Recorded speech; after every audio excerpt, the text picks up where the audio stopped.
essayer à présent de vous présenter un personnage à la fois classique, remarquable, mais atypique de la bande dessinée belge, l'un des maîtres de ce que l'on a appelé classiquement aussi, comme pour Hergé, la ligne claire, mais l'un des personnages les plus essentiels d'une bande dessinée de ton assez sérieux et d'un ensemble passionnant, les aventures de Black et Mortimer. Il s'agit bien sûr d'Edgar Pierre Jacobs, né en 1904, mort en 1987, lui aussi, comme Hergé, né à Bruxelles, dans le quartier de la grande place du Sablon, et qui est un personnage étonnant parce que, au fond, il est motivé par deux passions essentielles, deux passions artistiques, le chant, la musique et le dessin. Il est, contrairement à Hergé, bien qu'issu lui aussi d'un milieu modeste, son père était sergent de ville, il est beaucoup plus artiste dans sa formation. C'est un garçon qui commence à dessiner très tôt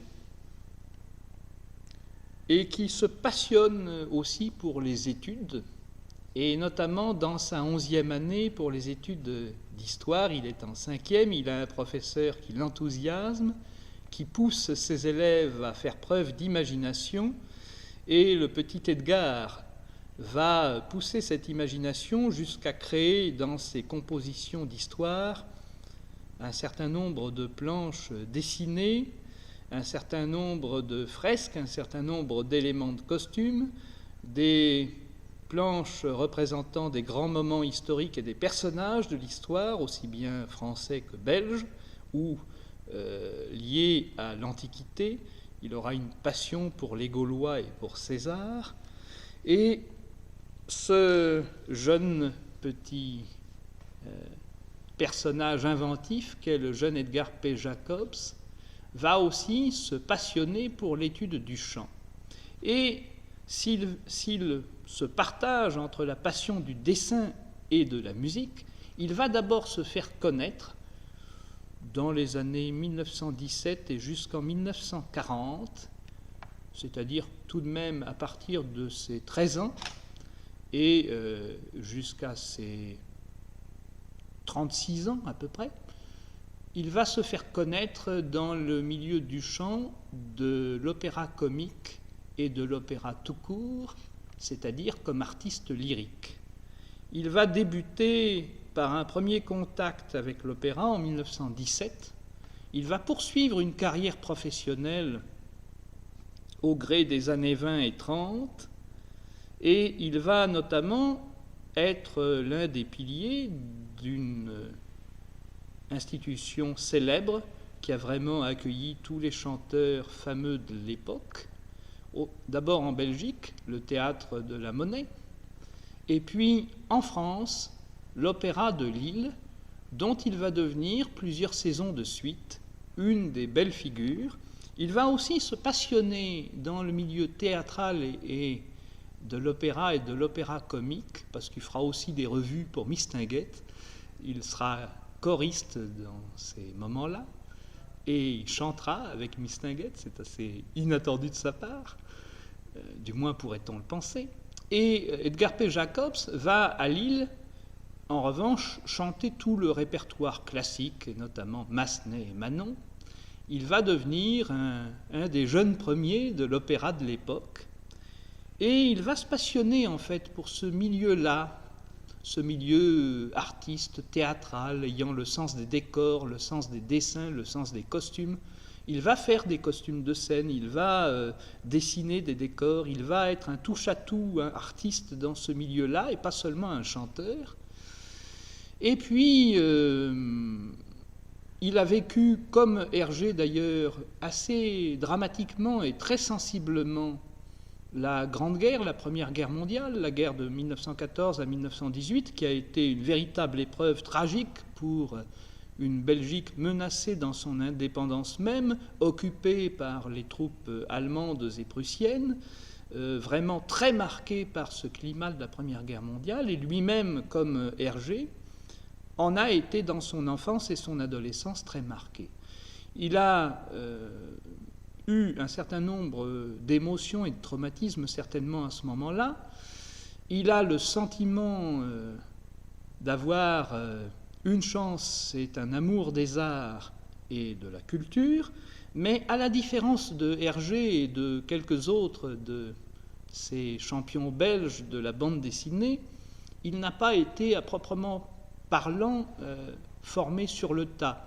Hergé est certes passé très brièvement par une académie de dessin qui est l'Académie catholique Saint-Luc, mais il y est resté quelques jours et il s'y est mortellement ennuyé, il n'y était pas resté longtemps.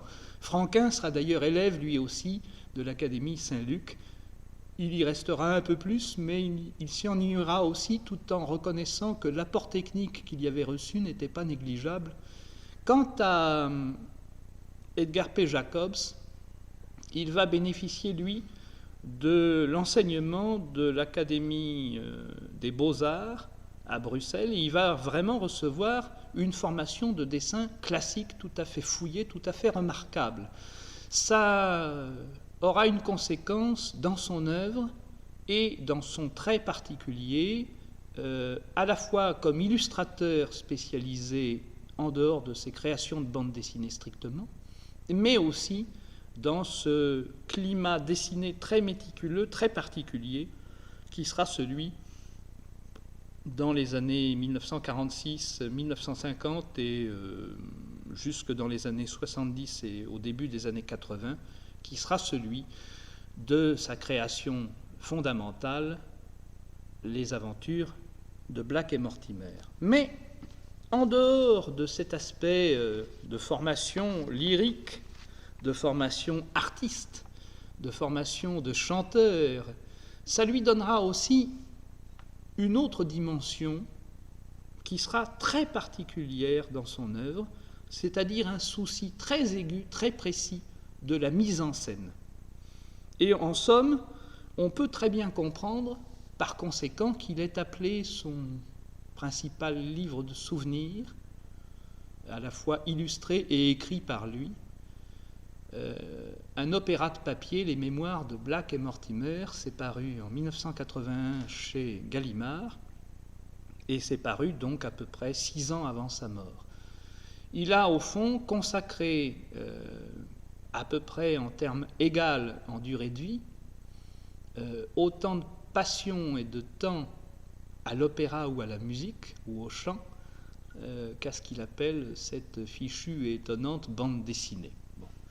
Donc il faut bien mesurer du point de vue biographique cette espèce à la fois de césure particulière due à des obligations de travail, à des obligations de vivre sa vie, d'illustrateur parfois alimentaire, publicitaire. Il a été touche à tout, Edgar P. Jacobs, comme d'ailleurs Hergé aussi et comme Franquin le sera également, c'est-à-dire qu'ils ont fait des dessins de publicité, ils ont fait un peu de tout dans le domaine de l'illustration éditoriale et pas seulement dans la bande dessinée, mais il y a chez Edgar P. Jacobs une curiosité, une formation, une série d'influences littéraires qui sont beaucoup plus marquées peut-être que chez Hergé, qui commencent par les mêmes goûts, c'est-à-dire Alexandre Dumas père, le côté esprit mousquetaire, tout le côté fresque, aventureux, les aventures maritimes, certains écrivains anglais, certains classiques de l'aventure pour enfants. Mais chez Hergé, au fond, on peut se dire que ses lectures ont été assez limitées. Par exemple, il n'a pas eu la curiosité de pousser très avant, contrairement à ce qu'on pourrait croire, alors qu'on présente souvent, à juste raison, Hergé comme un passionné scientifique et comme un illustrateur et un conteur d'aventures scientifiques. Il n'a pas la curiosité, Hergé, de pousser très loin l'exploration de l'œuvre de Jules Verne. Il s'est contenté principalement, semble-t-il, de 20 milieux sous les mers. Il n'a pas jugé ça très crédible et il n'est pas allé beaucoup plus loin. Ce sont certains de ses collaborateurs, dont Jacques Van Merbelec, qui est aussi un ami du reste, un ami d'enfance d'Edgar P. Jacobs et qui va devenir l'un de ses grands collaborateurs, au niveau scénaristique notamment, c'est von Merbelec qui va donner quelques détails tirés de Jules Verne dans certaines des grandes aventures de Tintin.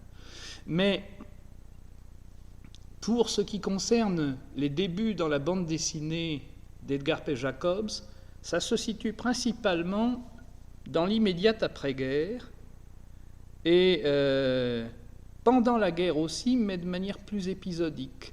C'est-à-dire que pendant la guerre, à partir de 1941, il rencontre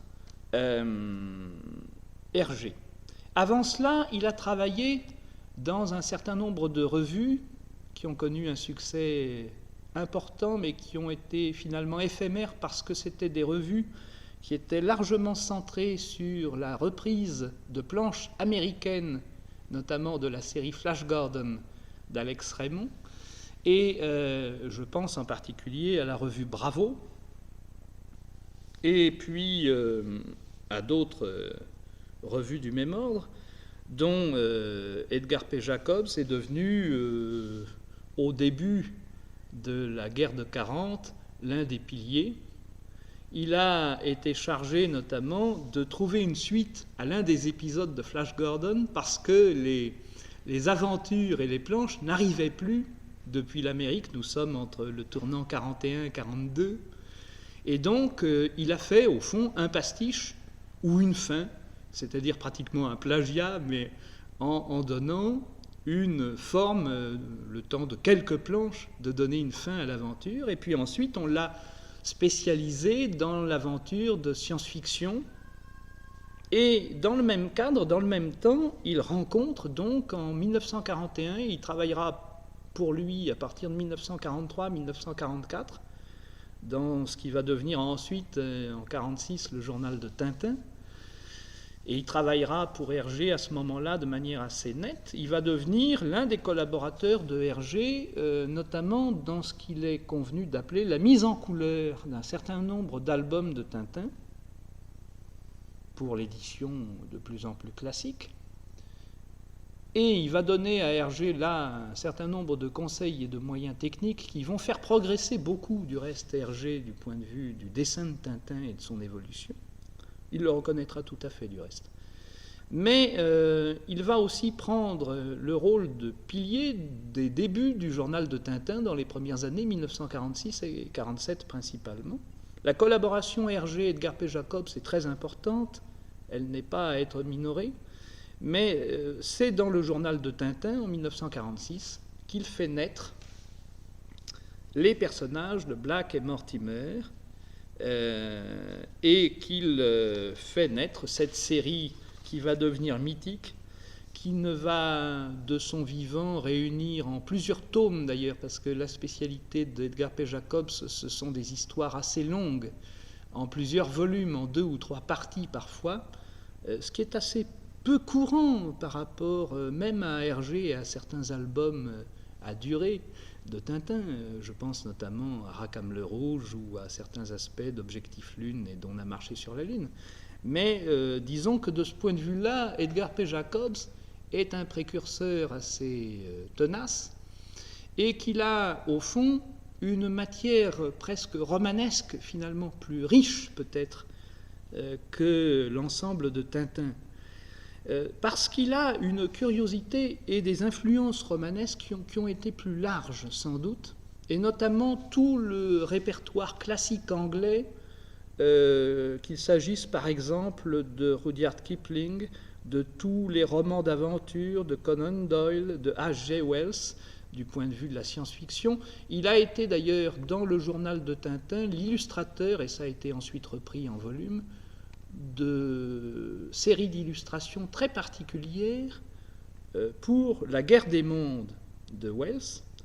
Et donc, Edgar P. Jacobs, c'est un dessin, c'est un trait, c'est un ensemble de soucis du dessin qui n'est pas seulement une série d'aventures à la Tintin, qui n'est pas seulement un souci de distraction pour les enfants, qui est une bande dessinée d'aventure incontestablement, parfois très tournée, c'est vrai pour Le Secret de l'Espadon, donc pour les premières aventures de Black et Mortimer, c'est vrai pour La Marque Jaune, c'est vrai pour la plupart en fait des volumes, notamment Le Mystère de la Grande Pyramide. Il y a une dimension de science-fiction, il y a une dimension de fantastique, il y a une dimension qui est très marquée en fait par la littérature anglo-saxonne et anglaise particulièrement de l'époque, ou bien avant, c'est-à-dire la littérature classique de la fin du XIXe siècle. Il a lu aussi beaucoup les récits d'aventure du roman anglais du XVIIIe ou du XVIIe, en particulier Defoe ou Swift. Il baigne dans une culture littéraire et dans une culture du dessin et de l'illustration et de l'art pictural, belge pour parler vite, mais des primitifs flamands classiques depuis Jérôme Bosch et beaucoup d'autres. Ce sera le cas aussi pour Franquin, c'est un peu moins le cas, même s'il est très marqué par Bruegel et par Bosch pour Hergé, mais c'est vraiment très sensible chez Edgar P. Jacobs. Le côté littérature, d'aventure, en revanche, l'a toujours passionné. Et puis, il y a un côté très particulier dans son œuvre, qui est peut-être lié là à un incident d'enfance. Quand il était tout jeune, il a failli se noyer dans un puits. Il est tombé dans un puits en jouant dessus chez l'un de ses oncles. Il s'est retrouvé dans une eau noirâtre qui l'a pratiquement noyé. Il en avait d'ailleurs le souvenir du goût et de l'allure, et ça l'avait manifestement marqué. Il n'y voit pas un traumatisme, lui, dans ses souvenirs, mais c'est probablement à l'origine de cette espèce de particularité qu'on trouve dans la plupart des aventures de Black et Mortimer, c'est-à-dire un rapport avec les souterrains, avec les pièges, avec les bases secrètes, avec toute une sorte de climat très angoissant qu'on retrouve dans presque tous les albums. Alors l'ambiance anglaise, pourquoi ? Parce que c'est vraiment la marque choisie dans la vie et les goûts d'Edgar P. Jacobs. D'ailleurs, il changera son prénom d'Edgar, qui avait un D, il enlèvera le D pour faire plus anglais. Et il prendra cette initiale du P, Edgar Pierre, pour faire aussi un nom anglo-saxon. Et là aussi, il y a une ambiance très particulière. C'est très sensible dans tous les premiers volumes de Black et Mortimer, et c'est sensible d'ailleurs aussi par les continuateurs d'Edgar P. Jacobs, parce qu'à la différence de Tintin, bien sûr, Black et Mortimer, posthumement, c'est une série qui a été poursuivie, qui s'est continuée au-delà de lui, ce qui sera d'ailleurs le cas pour une partie de l'œuvre de Franquin aussi.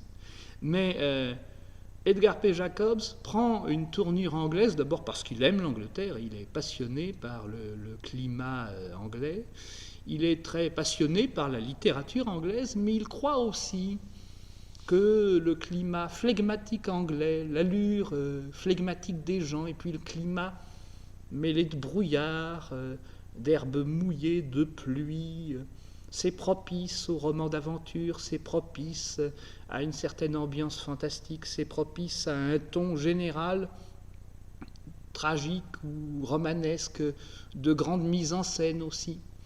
Et il joue là-dessus tout au long de son œuvre et dans toute la série des 10 aventures complètes ou presque complètes qu'il a achevées depuis le Secret de l'Espadon jusqu'à donc les 3 formules du professeur Sato, dont il achèvera le premier volume et dont il laissera le second à l'état de quelques planches et d'un scénario lui achevé, qui sera poursuivi et achevé par Greg et par des collaborateurs d'Edgar P. Jacobs, et qui connaîtra en 1990 à sa sortie un très grand succès.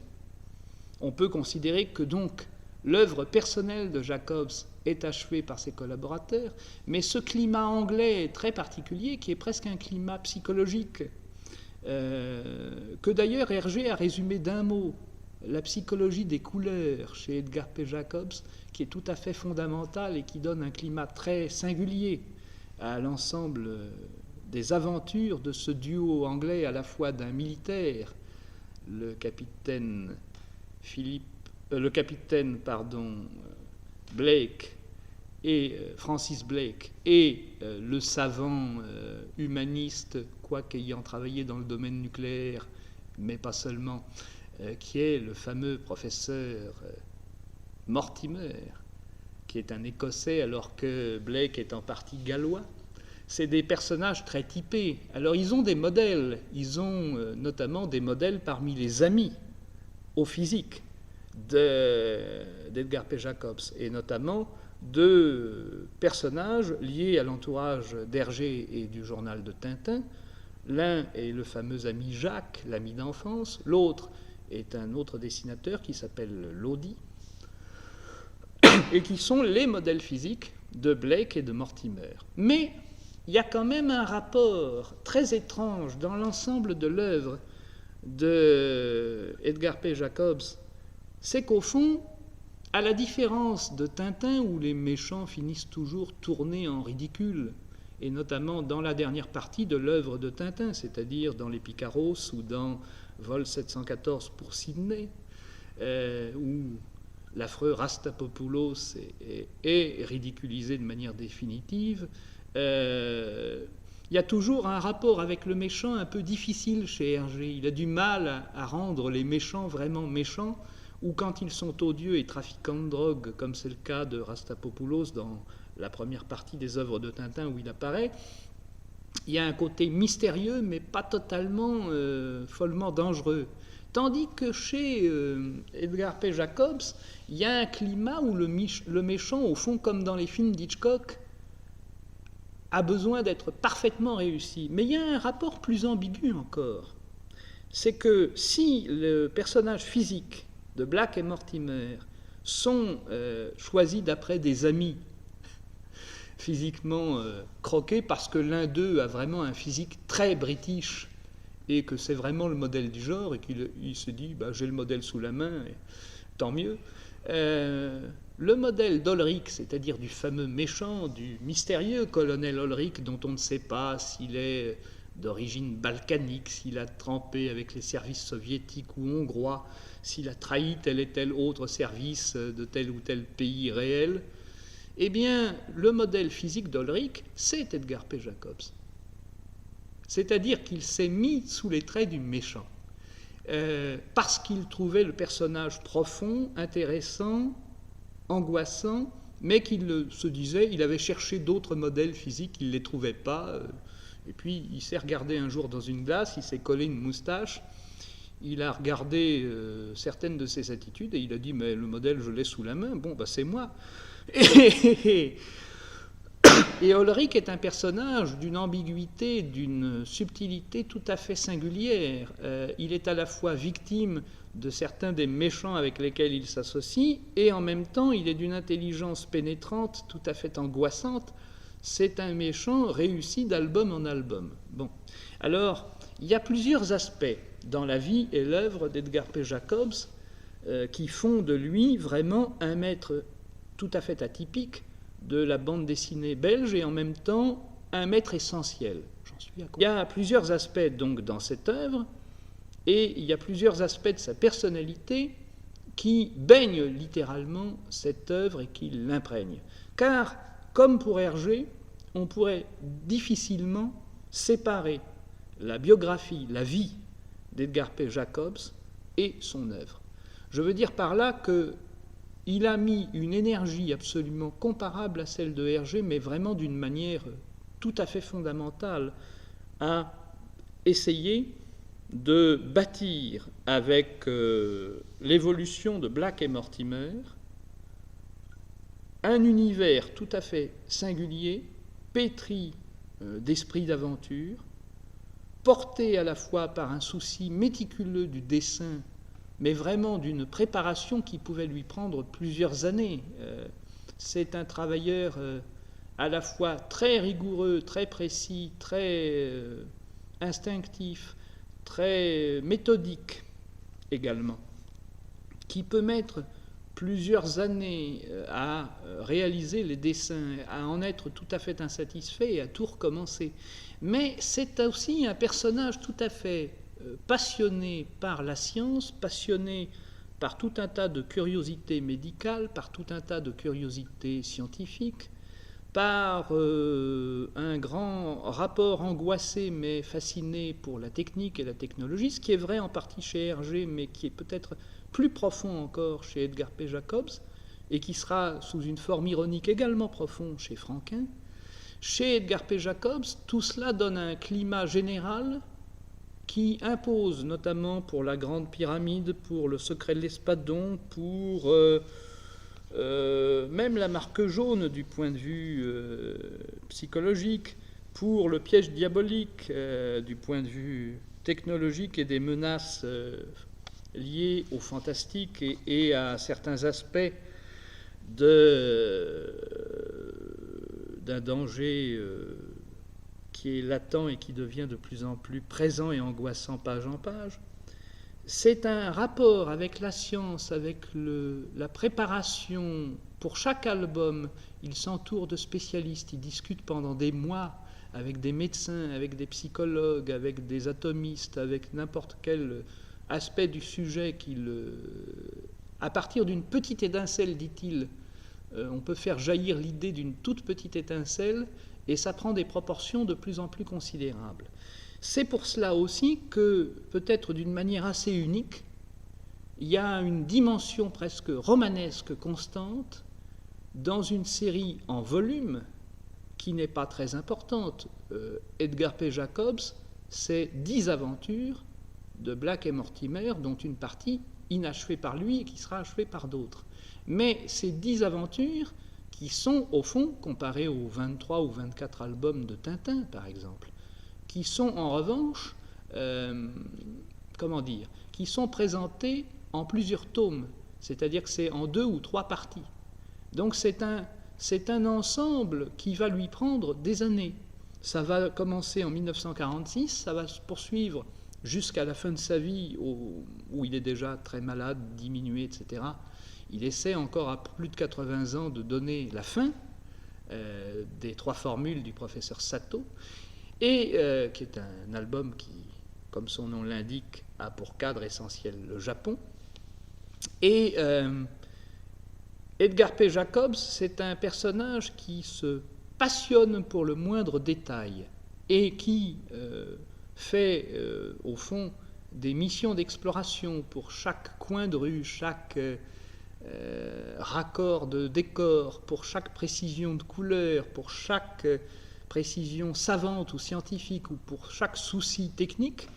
Il peut rester bloqué sur un détail pendant des semaines, des mois ou des années et reprendre ensuite là où la planche s'était arrêtée, revenir en arrière ou passer en avant. Et c'est un souci de construction, de méticulosité et de précision qui est presque une marqueterie étrange. Et ça donne une dimension à l'œuvre qui est d'un réalisme ou d'une élégance ou d'un souci complet, global. C'est un monde en soi, au moins autant que le monde de Tintin. Mais là où c'est encore plus passionnant, c'est que, et là on reconnaît à la fois l'illustrateur, le peintre qu'il a été aussi, c'est ce souci non seulement du trait précis, du trait continu, ce qui le fait finalement être associé à ce qu'on a appelé la ligne claire et qu'on a attribué à Hergé au moins autant qu'à lui. Lui prétendait que ce trait continu d'un seul jet, sans séparation quasiment, et de même épaisseur surtout, de même régularité de trait, c'était dû à une exigence technique qui était une création d'impression sur les méthodes et sur les machines offset qui obligeait à ce type de trait-là. Et il le regrettait d'ailleurs, il disait « oui, je m'y suis plié, c'est vrai, mais j'aurais préféré faire un dessin beaucoup plus fouillé, beaucoup plus détaillé, beaucoup plus précis pour l'ensemble des Black et Mortimer que cette fameuse ligne claire que l'on m'a prêtée et qui n'est pas totalement de mon fait, qui est un impératif technique. » Alors c'est à la fois vrai, et en même temps, dans la ligne claire de Edgar P. Jacobs, il y a un souci du dessin détaillé, du dessin permanent, du dessin constant et précis, qui est tout à fait fondamental. C'est ce qui explique d'ailleurs le relativement petit nombre d'albums par rapport à un Franquin très prolifique ou à un Hergé qui consacre une vingtaine d'albums aux aventures de Tintin, ce qui est quand même considérable, et à quelques autres séries qu'il abandonne progressivement.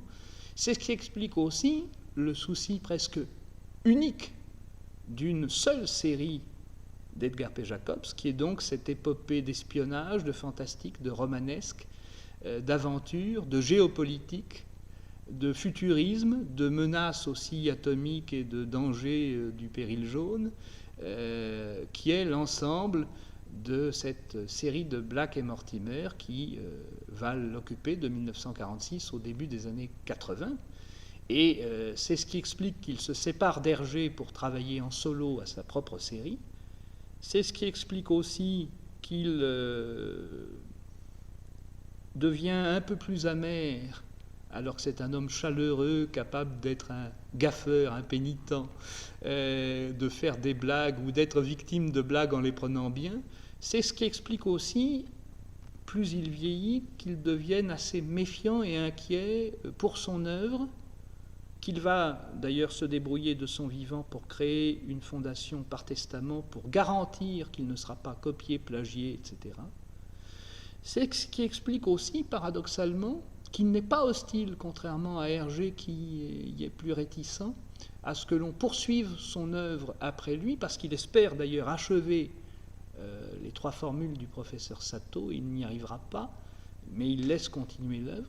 Et c'est ce qui explique aussi, de manière très nette, que ça s'intègre pleinement, vraiment, comme pour Hergé dans sa vie, qu'il y consacre le même enthousiasme et la même énergie, avec les mêmes baisses de régime ou les mêmes fatigues ou les mêmes tragédies familiales qu'il masque par pudeur.